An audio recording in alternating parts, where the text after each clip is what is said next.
How to play YouTube music in background in your Samsung Galaxy S24 Ultra. Open your setting and go to the apps and find out the YouTube very bottom corner and press on YouTube. Then you can see set as default, so make it as set as default. And so you need to give allow for picture in picture. Now go back to your Chrome. Now open YouTube,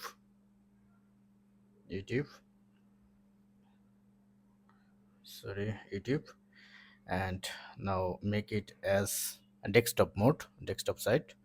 Now play any music like this one. Now it's playing.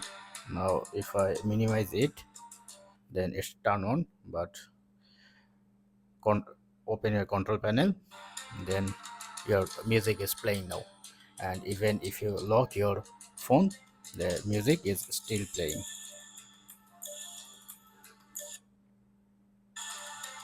Okay, that's it. Thank you. Don't forget to thumbs up. Have a good day.